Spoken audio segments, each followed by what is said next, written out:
O dicionário define esperança como um sentimento de que algo bom pode acontecer. Isso me fez pensar na fala de um grande orador, político e filósofo romano do segundo século, Marcos Cícero, que disse: enquanto há vida, há esperança. Particularmente penso que essa seja a fala de alguém que não tem em si a vida cristã. Realmente deve ser um sentimento muito difícil. Imagine uma pessoa num leito de hospital enfrentando uma doença incurável e ela não vê um progresso científico para a sua cura. Pelo contrário, ela percebe o seu corpo desfalecendo.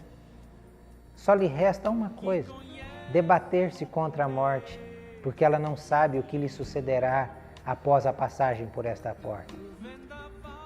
Talvez, para sua alegria ou tristeza, um dia todos nós haveremos de também passar por essa porta chamada morte. Já na perspectiva cristã, a esperança ela não morre. Paulo exorta os cristãos da igreja de Corinto e todos nós que somos discípulos de Jesus, dizendo que se a nossa esperança se resume apenas a esta vida, somos os mais miseráveis de todos os homens. Entenda, Paulo está dizendo que não é a morte que põe fim à esperança do cristão.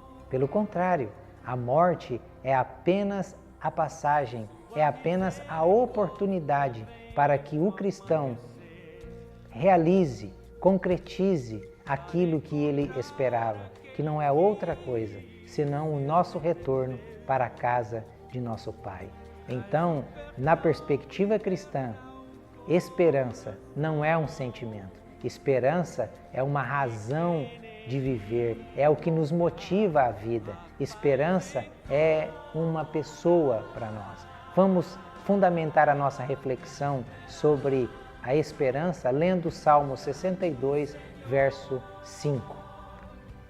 Descanse somente em Deus, ó minha alma, dele vem a minha esperança. Davi está diante de uma situação terrível, onde um grupo lhe caluniava, um grupo desejava a sua derrota, a sua queda. E ele está diante de uma outra situação, dizendo que ele não poderia colocar a sua esperança em bens, em títulos. E conscientemente ele mostra a todos os cristãos a razão da esperança. A razão da nossa esperança não deve estar fundamentada no que os outros dizem acerca de nós. A razão da nossa esperança não pode estar nos bens, nos títulos que podemos até galgar nessa vida.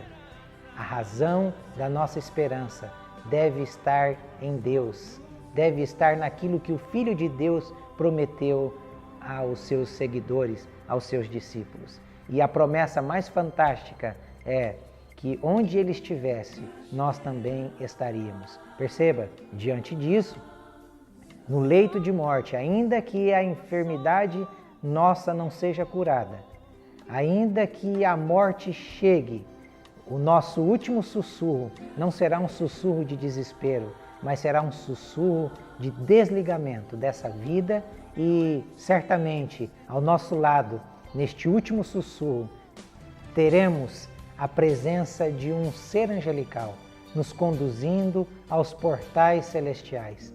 E destes portais ouviremos um brado dizendo: vinde, bendito de meu Pai, entrai para o gozo que eu vos tenho preparado, desde a eternidade, desde a fundação do mundo. Existe algo mais consolador? Existe algo mais esperançoso para o cristão? E ao entrarmos por estes portais, seremos recepcionados pelo grande anfitrião, todo coroado pelo grande anfitrião, todo revestido de glória.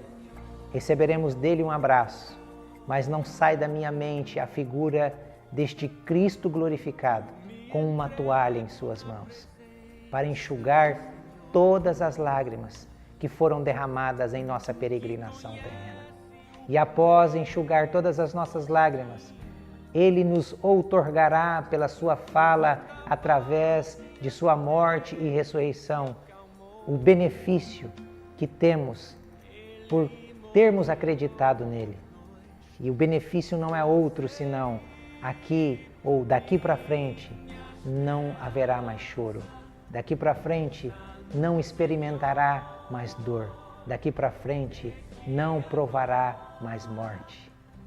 Onde está a sua esperança? Se a sua esperança está nas coisas, as coisas passam. Se a sua esperança está em pessoas, as pessoas podem frustrar o seu sentimento. Então eu convido você a colocar a sua esperança em Deus. A minha esperança e a sua esperança não pode estar em homens, não pode estar em situações. A nossa esperança precisa estar em Deus. E se ela estiver em Deus, mesmo vivendo no caos que se encontra o nosso país, nós poderemos lembrar e bradar em vários momentos em que a nossa consciência, porventura, venha a ser assaltada. Poderemos bradar como bradou Jeremias em Lamentações, no capítulo 3. Quero trazer à memória aquilo que pode me dar esperança. Quando Jeremias disse isso, ele estava vivenciando talvez uma das piores situações de seu povo. A nação havia sido invadida pelos babilônicos. O templo havia sido destruído, saqueado. E provavelmente da escadaria do templo, olhando para o caos, ele brada com a sua consciência dizendo: quero trazer à memória aquilo que me dá esperança.